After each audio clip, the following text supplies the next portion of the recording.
With us now, associate editor and Pulitzer Prize-winning columnist for the Washington Post, Eugene Robinson, who has an op-ed piece accusing Sarah Palin of flip-flopping on climate change. Also with us, columnist for Vanity Fair, Christopher Hitchens. Christopher, now, what you and Gene both spoke with the vice president outside after he left the set. I was struck by how inflexible he was on Afghanistan regarding what happens 18 months from now, which I personally see as a positive. Gates, a bit more flexible, and Clinton the same. Who wins that battle? All of them are all the same, resolved to be irresolute. Adamant for drift, as was once said by a better speaker than myself. They all say, here's how we're going to strengthen our hand. We're going to tell you what day we fold it. I think this is ridiculous. There's a bit of wiggle room about the dates and so forth, but essentially the great psychological weapon the Taliban possess is their ability to go around the villages at night and say, remember us, we'll always be here. The Americans have already told you they won't. Whose side are you going to join now? Now, what I said to the vice president outside was, why did he only mention the name India once in the whole of what he said? You think India is the key to this regional issue? He happened to mention two countries beginning with I in passing, the other one being Iran.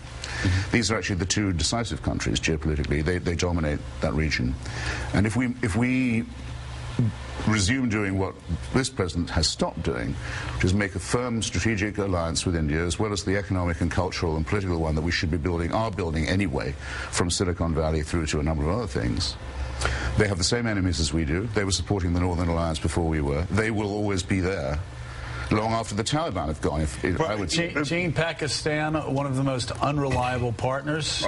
They feel the same way about us. Completely unreliable, and to put all your eggs in that basket, to say, oh, gee, we're going to go with the Pakistanis, seems to me not a tremendously wise thing to do. The interesting thing was that as we were talking with the vice president, I mean, he understands the importance of India in this whole equation, yet that doesn't get squared with the kind of we don't want to own Afghanistan, we just want to rent it indefinitely idea that seems to be the policy right now. And what is the goal in Afghanistan?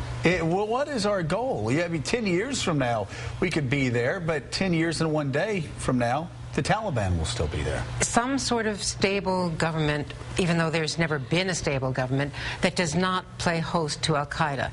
And it's not necessarily, I don't see how that happens. They think that the way they do it is to shore up Pakistan as well on the other side of the border.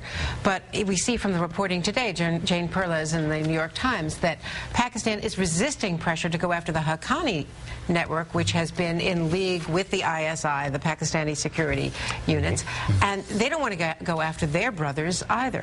So Pakistan is also playing this game and getting a lot of money in the bargain. Remember, the Taliban is Pakistan's idea to begin with. Right. Taliban is the name given to Pakistan's proxies.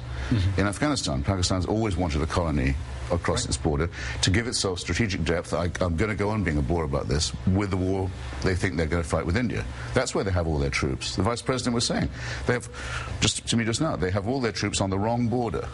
The one with India. That's what they care about. And they care about the India conflict. Do you mind moving your troops where they're not menacing one of our best friends and moving them to attack our worst enemy? They say, no, not even if you pay us. Yeah.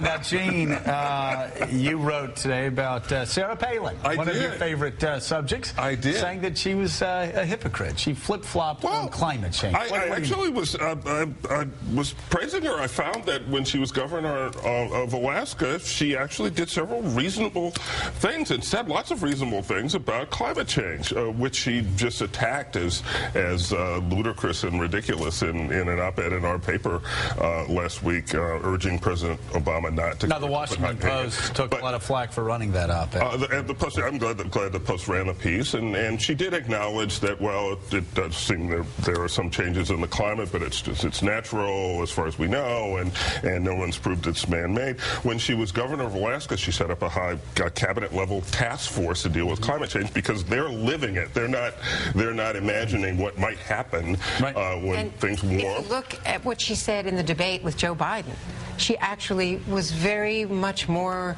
forward-leaning from the point of those who, support the Obama initiatives on climate change. Yeah, but look, that debate is something that she has completely run away from now. I'm sorry, don't be too hard on her. I mean, she didn't write that piece, and she probably hasn't even read it. I doubt she could either read or write it. I bet you wonder if she's read Going piece about Rogue. this the other day. Saying everything she does is for effect. And it's always deniable. She can switch back in a minute. At the moment, she thinks that her Tea Party crowd want to hear this kind of thing, so she'll say that. She's been out to say, well, I don't know, but I think the president ought to produce his birth certificate. I'm not saying that it isn't a good question. But then later, because she's got to go to the gridiron dinner in Washington and learn how to use a knife and fork, be taught by Fred Malek. Oh, my God. She takes it back. No, I think she's a disgraceful opportunist and a real moral coward. This is terrible, Chris. It's an awful game. Are you sure you're being clear about how you feel?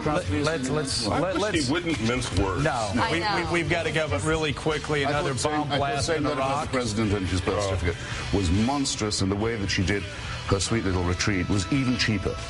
Okay. Wow. I couldn't decide which was the worst. Are we sure we're clear? All right. So that she's doing the same thing on climate change wouldn't surprise me.